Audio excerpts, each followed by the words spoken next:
नमस्कार, मैं डॉक्टर शिशिर उपाध्याय। सवाल तो पूछेंगे मैं आज एक बहुत बड़ा सवाल।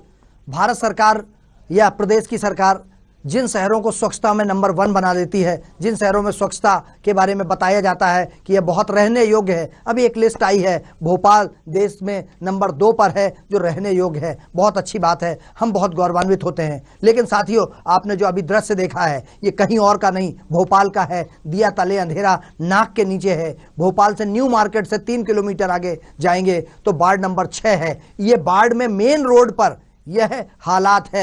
भदभदा से लगा हुआ ये जो इलाका है ये वार्ड नंबर 6 कहलाता है और वहां की ये स्थिति है। और दिया तले अंधेरा ऐसी जिसमें बड़े बड़े दावे किए जाते हैं। उनका कहना है गांव वालों का, जब हम उनसे रूबरू हुए कि आप नंबर 2 पर आए हैं, बहुत अच्छा शहर है, तो उन्होंने क्या कहा यह भी हम आपको बताएंगे। उनका सीधा सीधा ये कहना था कि सीवेज सड़कों पर बहता है, हमारे बच्चे दिन भर सीवेज में खेलते हैं, उसी का हम पानी पीते हैं। हर जगह शिकायत करके देख ली है, कोई सुनने वाला नहीं है। क्योंकि वहां के पार्षद आदरणीय उइके जी हैं और उइके जी बहुत ज्यादा शायद राजनीतिक रूप से अप्रोच नहीं कर पाते होंगे या जो वजह रही हो, लेकिन जनता नारकीय जीवन जीने को मजबूर है। हम इसी मुद्दे पर चर्चा करेंगे। हमारे साथ इस मुद्दे पर चर्चा करने के लिए भारतीय जनता पार्टी के प्रतिनिधि के रूप में और पूर्व पार्षद रहे हैं, नगरीय क्षेत्र में आपने बहुत काम किया है, हम उनको जोड़ रहे हैं। उमाकांत दीक्षित जी हैं, हम उनका स्वागत करते हैं। हमारे साथ इसी मुद्दे पर चर्चा करने के लिए अखिल भारतीय कांग्रेस कमेटी के भोपाल जिले के कार्यकारी अध्यक्ष राजकुमार सिंह जी हैं, हम उनका स्वागत करते हैं।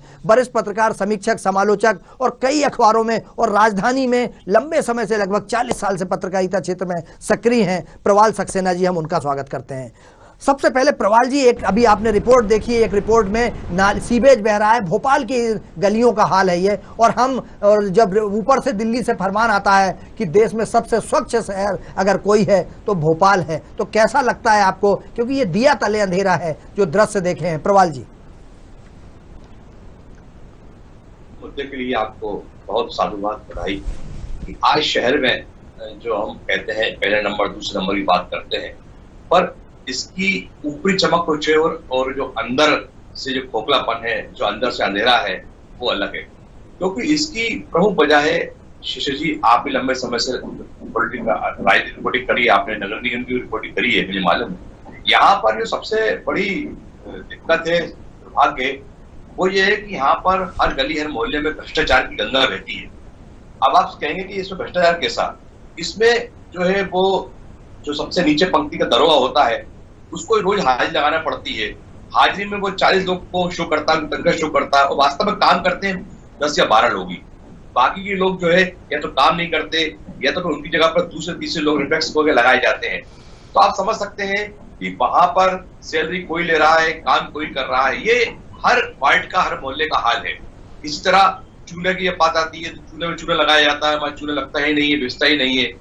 डीडीटी की बात हो, चाहे मच्छर मारने की बात हो, चाहे अभी कुत्ता पकड़ने की बात हो, तमाम जगहों पर सिर्फ दावे किए जाते हैं, कागज भरे जाते हैं और उसकी हकीकत कुछ दूसरी होती है।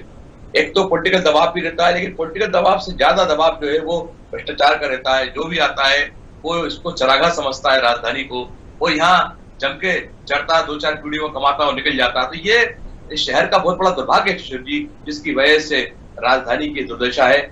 जो भी पार्षद आता उसको मालूम अगली बार भी इस वार्ड में रहना नहीं है, आरक्षण में दूसरा वार्ड हो जाएगा, तो वो भी इतना ध्यान नहीं दे पाता, वो भी अपनी जो है कमाई में लग जाता है। इस तरह पूरा शहर जो है अतिक्रमण के साथ, बीमारियों के साथ, तमाम गंदगी के साथ जूझता रहता है और बजट जो है हर साल बढ़ता जाता है और घाटे पर घाटा हो चले जाता है। प्रवाल जी, चूंकि आप लंबे समय से पत्रकारिता कर रहे हैं, कई रिपोर्ट देखी हैं। पिछले बार का याद है, मैं आपके साथ था उस समय जब ये कहा गया मंडल आ रहा है स्वच्छता का सर्वे करने के लिए, और आप और हमने मंत्रालय में इस बात की मांग की थी कि उनको पुराना भोपाल दिखा दिया जाए, उनको कोलार दिखा दिया जाए, उनको ऐसी करौद इलाका दिखा दिया जाए। लेकिन दिखाया जाता है हमारे यहाँ लिंक रोड दिखाया जाता है, VIP रोड, क्या सिर्फ 4 इमली, क्या सिर्फ इतने ही तक सीमित है? इसी में ऊपर बैठे लोगों के आंखें नहीं है, वो नहीं देखते हैं? सडनली क्यों नहीं विजिट कर लेते हैं कि सच्चाई सामने आए? मेरे ख्याल है शिशिर जी, शुरू दिन से ही, जिस दिन से जो व्यक्ति जिस पद पर आता है वो अपने क्षेत्र की व्यवस्थाओं पर कम ध्यान देता है, वो अपनी व्यवस्थाओं पर लग जाता है कि उसको किस तरह से किस चीज में कितना कितना परसेंटेज मिलना है। यही वजह है कि यहाँ पर मिस्टर 1%, मिस्टर 2% नाम से लोग नाम रख दिए जाते हैं। कोई लंबे समय से ये कार्यक्रम चल रहा है और चलता रहेगा, क्योंकि यहाँ पर कोई देख रेख करने वाला नहीं है। कमिश्नर भी आता है, जब तक वो समझता है 1 साल 2 साल तक उसको ट्रांसफर हो जाता है। और निचला स्तर पर ये जो है आप देखिए सब लोग प्रभार पर हैं, मतलब जो जिस काम का है उसको वो काम न देकर दूसरा काम दिया जाता है। जलकार का व्यक्ति जो है वो सफाई देख रहा है, सफाई का व्यक्ति जो है वो इंजीनियरिंग देख रहा है, इंजीनियरिंग का व्यक्ति जो है वो लोक निर्माण या भवन आरोग्य देख रहा है। तो यहाँ पर जो है ना मतलब बोलियों के अनुसार मतलब उनको विभाग मिलते हैं। चलिए हमारे साथ भारतीय जनता पार्टी के प्रभाल जी हमारे साथ भारतीय जनता पार्टी के प्रतिनिधि भी यहाँ पर, हम उन्हीं से पूछ लेते हैं, वो पार्षद भी रहे। सर क्या लगता है उमाकांत जी, जो परिस्थिति है, क्या आपको ऐसा नहीं लगता कि जो आदमी बैठ के कीचड़ में बैठ के सीवेज में बैठ के खेल रहा है और वो पेपर में पढ़ता है कि नंबर 1 है, हमारे कमिश्नर साहब, हमारे कलेक्टर साहब, हमारे मंत्री लोग गुलदस्ते ले रहे हैं, कल बधाइयों का तांता लगा हुआ था, क्या ऐसी जगह पे जाके पेपर पढ़ना चाहिए, गुलदस्ता ऐसी जगह पे जाके लेना चाहिए उनको? शिशिर जी बिल्कुल आपने निश्चित रूप से जो फुटेज दिखाया मैं भी देख रहा हूँ। और चूँकि नगर निगम में, नगर पालिका में हमारी श्रीमती जी पार्षद रही हैं, तो मैंने ये चीज़ें करीब से देखी हैं। जब पार्षद किस लिए आदमी बनाता है कि हमारी गली मोहल्ले की जो समस्या होंगी उनको निदान होगा, लेकिन आज की जो राजनीति हो गई है, हम वादा तो करके बाढ़ में आते हैं कि हम आपके सीवेज भी उठाएंगे, कर साफ कराएंगे, झाड़ू पोंछा भी करें, सब कराएंगे, लेकिन वो उस पर खड़े उतरते नहीं हैं।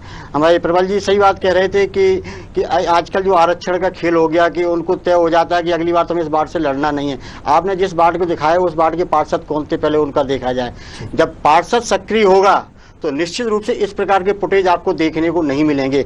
आज भी मैं दावे से कह सकता हूं कि श्रीमती जी मेरी जिस बाढ़ से पार्षद, आज भी उस बाढ़ को देख लिया जाए, जब इतनी सीवेज का काम चल रहा है, पानी का काम चल रहा है, रोडों की खुदाई है, उसके बाद भी कोलार का 9 नंबर वार्ड आज भी अन्य वार्डों में चलना, आज भी साफ सफाई पे अव्वल रहेगा।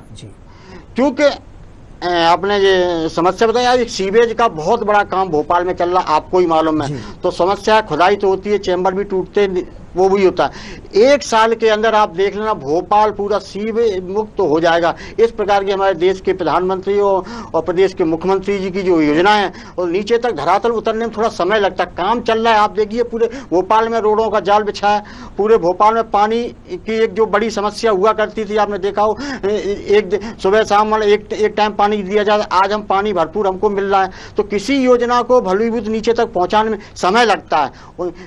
ठीक है, कभी देर होती है, लेकिन आज की तारीख हम दावे से कह सकते हैं भोपाल जो नंबर 2 आया, ऐसे नहीं आया, जनता की आवाज पे आया। सर्वे होते हैं, कोई एक जगह से नहीं होते, पूरे भोपाल में घूमा जाता, उस आंकड़े के आधार पे सर्वे जुटाए, एक जगह बैठ के सर्वे नहीं जुटाए जाते। हाँ, कहीं कुछ हो सकता है, लेकिन वहाँ का जनप्रतिनिधि, लोकल जो जनप्रतिनिधि, वो भी दोषी होता है उसमें। आप कहो कि ये कैसे, भाई पार्षद का काम क्या होता है? जनता के बीच में जाना। लेकिन आज आप उठा के रिकॉर्ड देख लो, कितने पार्षद जाते हैं जनता के बीच में। बिल्कुल दीक्षित जी, आप सही कह रहे हैं। एक हम देखते हैं विधायक जी का, हमने देखा है कि पैड और पेन वो संग ही रखते थे जी। मैं श्रीमती जी शाम को हम घूमते थे कि लाइट कौन सी बंद है, सुबह हम 6 बजे से घूमने लगते, सीवेज ओवर हो रहा है कि सीवेज का समय सुबह होता, ओवर हो, हम दरोगा को लेके बाहर के सीवेज अधिकारी घूमते थे, उसी से मैं निदान कराते थे। तो ये पार्षद का बहुत बड़ा रोल होता है। आप 6 नंबर में बाढ़ पता करिए कौन सा किस पार्टी का पार्षद। बताया उन्होंने कि वो उइके जी हैं, भारतीय जनता पार्टी के पार्षद हैं, और वो जिस दिन वोट लेने आए थे उसके बाद से आज तक वो कभी लौट के नहीं आए। ऐसा वहाँ के जो स्थानीय जो वोटर हैं, मतदाता हैं, बहुत बुजुर्ग लोग, बच्चों ने भी बताया कि ऐसी परिस्थिति है। हमारे साथ कांग्रेस के प्रतिनिधि और कार्यकारी अध्यक्ष हैं राजकुमार सिंह जी। आपको ऐसा लगता है कि चूंकि भोपाल के हैं आपने जो हालात देखे, क्या लगता है कि ये जो पुरस्कार हैं, इन पुरस्कारों पर कहीं ना कहीं प्रथम दृष्टया शंका होने लगती है? बहुत रहने योग्य है, भोपाल की खूबसूरती विश्व के सारे शहरों में से बहुत सबसे ज्यादा अच्छी है, लेकिन जो मूलभूत सुविधा है, क्या कभी वो नौकरशाह ऐसी जगह जाकर भी नंबर 1 दे सकते हैं क्या? शिशिर जी, मैं आपको बताना चाहता हूं कि जो ये पुरस्कार और ये अवार्ड ये मिल रहे हैं, ये जनता के साथ और भोपाल की जनता के साथ खास करके ये छलावा है। क्योंकि ये ऐसा छलावा है, अभी मेरे मित्र कह रहे थे कि इसमें समय लगता है, कामों को नीचे तक पहुंचाने के लिए समय लगता है। अब 17 वर्ष से इनके मुख्यमंत्री हैं, लेकिन अब इससे अधिक इनको कितना समय चाहिए? आप स्ट्रीट लाइट की बात कर लें, मेन रोड की स्ट्रीट लाइटें पूर्ण तरीके से आपको बंद मिलेंगी। आवारा कुत्ते पशु आपको रोडों पे मिलेंगे और वो कितनी हानि पहुंचा रहे हैं। किसी आपने देखा हो, आए दिन अपन पढ़ते हैं किसी बच्ची को कुत्ते ने काट लिया, किसी ने कुछ कर दिया, उसके बावजूद नगर निगम के अधिकारी और उनकी जो भ्रष्टाचार की जो भेंट है ये लगातार ये चढ़ती रहती हैं सारी योजनाएं। माननीय सक्सेना जी ने अभी जो बातें कही कि अधिकारी इतने हावी हैं इस सरकार पर, अधिकारी इतने हावी हैं कि वो ना पार्षदों की बात सुनते हैं ना महापौर की बात सुनते हैं, और महापौर जी को तो इतनी भी फुर्सत नहीं दी कि वो पूरे भोपाल में जाके हाल देख सकें। कोलार की स्थिति, आज मैं कोलार में रहता हूँ, कोलार की बात करें तो मेन रोड से लेके अंदर तक के रोड, एक एक रोड पे इतनी सीवेज खुला बह रहा है। सुलभ शौचालय जो बने हुए हैं उनका पानी खुले रोड पर बह रहा है। कई बार मैं स्वयं शिकायत कर चुका 80 नंबर वार्ड में, लेकिन उन पर कोई सुनवाई नहीं होती। आप ये देखेंगे सारी नालियां चौक हैं। और कोलार करौंद उसकी बात तो अपन कर रहे हैं, लेकिन साथ में मैं बताना चाहता हूँ प्रोफेसर कॉलोनी जैसी जगह, प्रोफेसर कॉलोनी जैसी जगह जहाँ पे इतना पॉश एरिया होने के बाद, वहाँ पे मैं अभी 2 दिन पहले गया था, तो जैन मंदिर, जो मंदिरों की सरकार और मंदिरों के नाम पर राजनीति करने वाली है सरकार, जैन मंदिर के अंदर नाली का पानी घुस रहा है। मैं इस चैनल के माध्यम से कहना चाहता हूं, अगर आप चाहें तो अपने रिपोर्टर को भेज के वहां देख लें कि स्थिति वहां ऐसी बनी हुई है। तो कोलार करौंद इनकी स्थिति तो होना ही है ऐसी। जी, क्या लगता है आपको कि राजकुमार जी, सरकारें जो दावा करती हैं, आम आदमी जब ये देखता होगा कि अरे वो जहाँ जिस शहर में रह रहा है उसको ये पुरस्कार मिला है, और जब अपनी स्थिति देखता होगा तो ये एक अंदर से ही सवाल पूछता होगा कि इसमें सच्चाई कितनी है? सच्चाई तो इसमें ना के बराबर है। जिस पार्टी की सरकार है उनका रंग और उनकी पार्टी का रंग दोनों दुरंगे हैं। ये कहते कुछ हैं, करते कुछ हैं। चुनाव में कुछ बोलेंगे, करेंगे कुछ। वादे जितने करेंगे, इनके मुख्यमंत्री से लेके, मंत्री से लेके, पार्षद से लेके सब घोषणाओं की राजनीति करते हैं। सिर्फ घोषणा करके वहां से निकल जाते हैं और उसके बाद में जनता अपने आप को छला हुआ महसूस करती है। चलिए, मैं प्रवाल जी के पास फिर आना चाहता हूं। प्रवाल जी, अभी आपने राजकुमार जी की बात और उमाकांत जी की बात, दोनों की बातें सुनी आपने। आपको क्या लगता है कि ये चुनाव फिर आ गए हैं, फिर आश्वासन की घुट्टी पिलाई जाएगी, फिर कहा जाएगा कि हम आपको बिल्कुल स्वर्ग जैसा वो बना देंगे, आपके पार्क होंगे, लाइटें होंगी, सब कुछ बहुत अच्छा। लेकिन उमाकांत जी ने जो एक बात कही कि लोग सिर्फ वोट लेने आते हैं, जैसा ये चूंकि सुबह 6 बजे से निकल जाते थे, लोगों से के बीच में संपर्क में रहते थे, वो चीज खत्म होती जा रही है, ऐसा क्यों? शिशु जी बिल्कुल सही है। इसके अंदर जितने नेता और अधिकारी दोषी है, उससे कहीं ज्यादा दोषी हमारे अब मतदाता भी हो गए, क्योंकि मतदाता जागरूक नहीं है। मतदाता पिछले 5 साल का हिसाब उम्मीदवार से नहीं मांगता है। वो इस बात पर नहीं कहता कि पिछले बार आप ही की पार्टी के प्रत्याशी जिसको हमने जिताया है, उसने कहा था हम सीवेज करवाएंगे, नल करवाएंगे, नालियां करवाएंगे, हम जो है वो विद्युत डैम लगवाएंगे, या राशन या तमाम चीजें जो मूलभूत सुविधाएं उपलब्ध करवाएंगे, जो उसने वादे किए थे, उन वादे में कितना खरा उतरा, इसका उसको अंकगणित लेके आना चाहिए और मतदाताओं को जागरूक होकर कहना चाहिए। अगर आप इतना नहीं कर पाएंगे तो फिर आप हमारे द्वार भी नहीं आएंगे।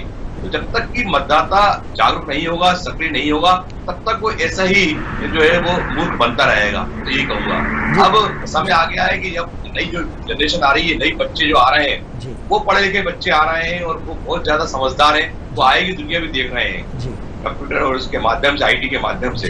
तो अब मतदाताओं को बिल्कुल इनसे ऐसा ठोस आश्वासन लेने के बाद ही आगे कार्रवाई करना चाहिए, क्योंकि उन सबको मालूम है कि जैसे ही वो वार्ड का प्रतिनिधि बनता है तो उसके खुद के जो निजी एजेंडे हैं, उसके जो निजी स्वार्थ है, किसको ठेका दिलवाना है, ठेकेदार के पीछे पीछे घूमना है, और तमाम जो लोग जो पहले से डिसाइडेड रहते हैं, उनको जब काम मिल जाएगा तो आप समझ सकते हैं कि उस वक्त क्या होगा। क्योंकि जब संयम है कोतवाल डर का आएगा।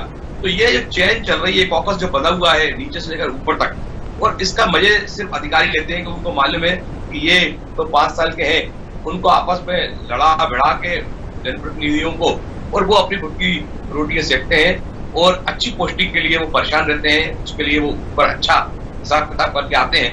तो ये तमाम जब चीजें उसमें होंगी तो फिर चिंता किसको है शहर की, चिंता किसको है अपने वार्ड की, मोहल्ले की।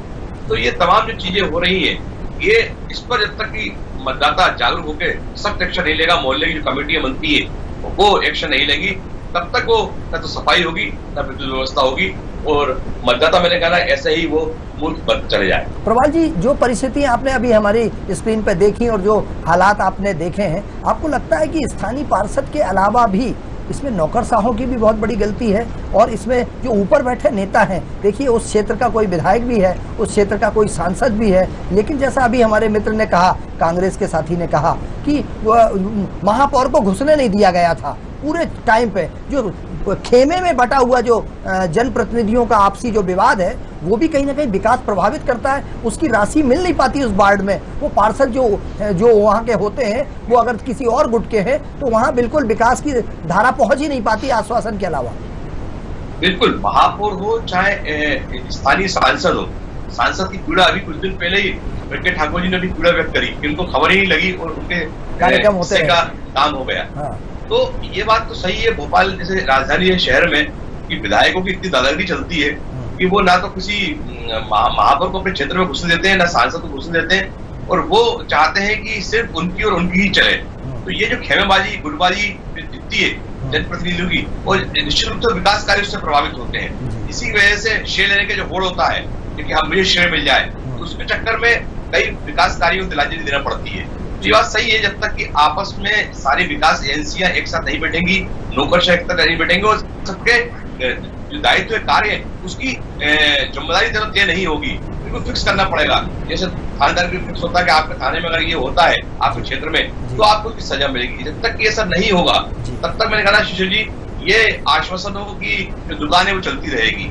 निश्चित रूप से ये होना चाहिए हर वार्ड में, हर मोहल्ले में जो कमेटियां बन रही है निष्पक्ष रूप से काम करें, और उनकी हर महीने 2 महीने में समीक्षा हो, कलेक्टर उसमें आए, कमिश्नर उसमें आए, और निष्पक्ष रूप से अगर अतिक्रमण है किसी का भी है तो उसका हटे, गंदगी है तो बिल्कुल सफाई हो।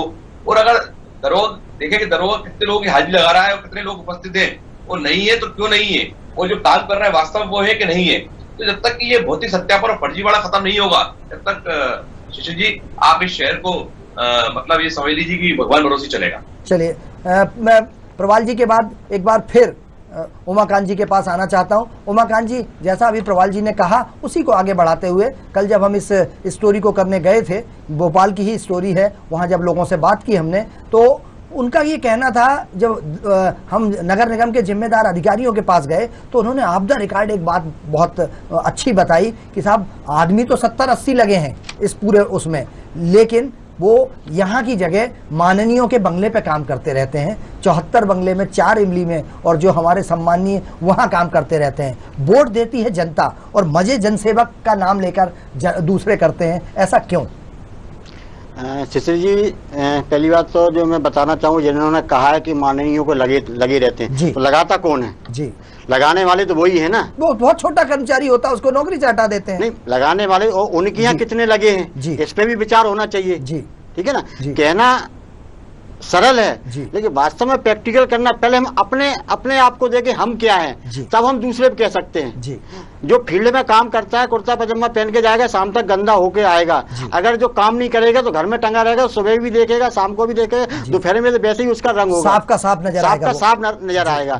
तो जो मैं वास्तव में उनका कहना भी सत्य है, लेकिन ड्यूटी कौन लगा रहा है जी? आप तो आज बदल के आए ना, कल हमारे साथ थे, आपका बहुत साफ दिख रहा है। नहीं, चेंज किया है आपने, कल दूसरा पहने थे आप। नहीं, कल आपने देखा होगा जी, आपने देखा होगा कल आप जहाँ कवरेज कर रहे थे वहाँ का नजारा हमारे मित्र कांग्रेस के हमारे भाई हैं, अच्छे मित्र हैं, भाई हैं, जो बता रहे थे अगर को भोपाल में काम नहीं होता है तो आज जो इतने सालों से हमारे विधायक बराबर उस सीट को जीत रहे हैं, सांसद भी हम जीते, इनके इतने बड़े नेता चुनाव लड़े, उसके बाद भी हम करीब 4.25 लाख से भोपाल जीते। ये विकास का वोट होता है, एक बार हम गुमराह कर सकते, 2 बार कर सकते, 3-3, 4-4 बार थोड़ी कर सकते। लगातार जनता हमको चुन रही है। आप देखिए पहले पानी की क्या स्थिति थी भोपाल में, आज देखिए पानी घर घर मिल रहा है। पोलार की क्या स्थिति थी, 12 महीने टैंकर चलते थे, आज टैंकर प्रथा खत्म होगी। एक व्यक्ति एक टैंकर 350-400 रुपए में लेता था, आज कम से कम 180 रुपए प्रतिमाह बिल देना पड़ रहा है। तो कितना फायदा हुआ जनता को। सीवेज का इतना बड़ा काम होता है, आपने कहा सीवेज, भैया सीवेज का काम चल रहा, बड़े स्तर पे चल रहा। अभी मेन लाइन, अभी अंदर गलियों की लाइन बिछ गई है, अब मेन लाइन चल रही है, उसमें कनेक्टिविटी होगी, सीवेज का काम चालू हो जाएगा। इतना विकास। चलिए, हमारे पास समय की कमी है, हम इस मुद्दे पर चर्चा कर सकते थे। अब राजकुमार जी, आखिरी में आप क्या, कांग्रेस पूरी तरह से पर्दे के पीछे है, जनता की समस्याओं के लिए मैदान में नहीं आ रही है, नहीं तो इन हालातों पे हंगामा कर देना चाहिए जो भोपाल का है ये हालात, और उसके बाद कांग्रेस उतनी जनता की आवाज नहीं बन पा रही जैसे भाजपा उस मुद्दे को कैच करा लेती है? भारतीय जनता पार्टी के नेताओं को यह अभिमान हो गया है कि बार बार जनता उन्हें वोट दे देती है, वो जनता को बार बार लुभा लेते हैं, जनता को बार बार हिंदू मुस्लिम में उलझा लेते हैं और बात विकास की करते हैं, जबकि विकास तो बिल्कुल उल्टा चल रहा है। आप देख रहे होंगे कि ये बात कर रहे हैं पानी की, तो गंदा पानी आज भी पूरे कोलार पे गंदा पानी आ रहा है, आप उठा के देख लीजिए। और जितने पानी की पूर्ति की बात कर रहे हैं ना, टैंकर बंद हुए हैं अभी, पानी की जो पानी लाइन से पर्याप्त पानी नहीं आ पा रहा, फर्जी बिल आ रहे हैं उसकी जगह, फर्जी बिलों का अंबार लगा हुआ है। और वो बिगर मीटर के भी बिल इतने भेज देते हैं, कुछ मीटर लगा के तो भेजे वो बात अलग है, बिगर मीटर के भी इतने बिल भेज देते हैं ये लोग। और इंदौर जैसे शहर में इनका अमानवीय चेहरा आपने देखा होगा कि पशुओं की तरह वृद्धजनों को, जो नंबर 1 का खिताब जीतता है, पशुओं की जगह वृद्धों को उसमें भर दिया गाड़ी में। स्वच्छता की बात करते हैं तो इनके पास पर्याप्त गाड़ी नहीं है कि उसकी सीवेज का कचरा उठा सकें। पूरे भोपाल से सीवेज का कचरा तक वहां से नहीं उठ पाता है। कई बड़े संस्थानों के जो गंदा पानी है, अब जिसपे ये बोल नहीं पाते, बंसल हॉस्पिटल का पानी कहाँ जाता है ये मुझे बताएं। श्वेता कॉम्प्लेक्स कोलार पे, शाहपुरा तेलंगा पे, वहाँ पे पानी इतना भर जाता है कि उनके मीटरों में तक पानी चला जाता है, लाइट की मीटर, बड़ी दुर्घटना होने की आशंका है।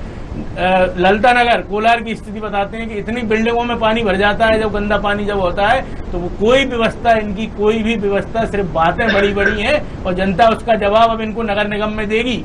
नगर निगम में इनका वो अभिमान भी जनता दूर करेगी जी। लेकिन राजकुमार जी, कांग्रेस को इन मुद्दों पर सामने आना चाहिए। चक्का जाम, धरना प्रदर्शन, आंदोलन, शांतिपूर्ण आंदोलन अगर करे तो जनता को लगे कि कोई तो उनके साथ है। लगातार हम इन मुद्दों को उठा रहे हैं, पेट्रोल के, डीजल के, रसोई गैस के, पानी के। नगर निगम के पास इतनी स्थिति नहीं है कि वो स्ट्रीट लाइट की जो लाइट जो बंद हो गई है उसका बिल भर के बिल जमा कर पा दे। एक नल का अगर एक नट कट गया है तो उस नट को अगर वापस एक नगर निगम लगा पाए, इतनी नगर निगम की स्थिति नहीं है। नगर निगम में कांग्रेस के कार्यकाल में कैलाश मिश्रा जब नगर निगम अध्यक्ष हुआ करते थे, करोड़ों रुपए की FDR नगर निगम के पास हुआ करती थी। जाता कहाँ है पैसा, लेकिन ये बड़ा चिंता का विषय है। बिल्कुल और राजकुमार जी, जी नेताओं के यहाँ भारतीय जनता पार्टी के जो नेता पदों से मुक्त हो गए हैं, उनके यहाँ तक नगर निगम के कर्मचारी लगे हुए हैं। यही बात, चूंकि हमारे दीक्षित जी, उमाकांत जी इसको स्वीकार नहीं कर सकते, लेकिन सवाल तो वहीं आता है। हमारा प्रोग्राम सवाल तो पूछेंगे में सिर्फ सबसे बड़ा सवाल हम यही पूछते हैं कि जनता के नाम पर नेतागिरी करने वाले, जनता की सेवा के लिए जनता के बीच जाने वाले, जनता को जब न्याय नहीं दिला पाते तो वो दोबारा कैसे वोट मांगने चले जाते हैं। नगर निगम चुनाव आपके सामने है और जनता से आग्रह करेगा साधना न्यूज कि कम से कम जनप्रतिनिधियों से पूछें कि आप हम जिस नारकी जीवन में रह रहे हैं उसके लिए जिम्मेदार कौन है। पार्षद भी हैं, विधायक भी हैं, सांसद भी हैं और हमारे क्षेत्र के नौकर साहब भी हैं जो आपके दिए हुए पैसे से, आपके दिए हुए टैक्स से तनख्वाह लेते हैं, गाड़ियों में घूमते हैं, बंगलों में रहते हैं। साधना न्यूज पर खबरों का सिलसिला जारी रहेगा। हम पूरे मध्य प्रदेश के हर जिले, हर नगरीय क्षेत्र में, हर विकासखंड क्षेत्र में इन कामों के लिए, जनता की आवाज बनने के लिए हम पहुंच रहे हैं। आप जरूर बताएं कि आपके क्षेत्र की क्या समस्याएं हैं। आप साधना न्यूज के संवाददाताओं से अगर संपर्क करेंगे तो हम कोशिश कर रहे हैं कि आपकी आवाज बने। इस मुद्दे पर हमारे साथ चर्चा करने के लिए भारतीय जनता पार्टी के प्रवक्ता के रूप में उमाकांत दीक्षित जी जुड़े, आपका बहुत बहुत धन्यवाद। कांग्रेस के कार्यकारी अध्यक्ष भोपाल जिले के राजकुमार सिंह जी जुड़े, आपका बहुत बहुत धन्यवाद। वरिष्ठ पत्रकार, समीक्षक, समालोचक प्रवाल सक्सेना जी जुड़े, आपका बहुत बहुत धन्यवाद। बने रहिए साधना न्यूज पर, खबरों का सिलसिला जारी है। मुझे अनुमति दीजिए, नमस्कार।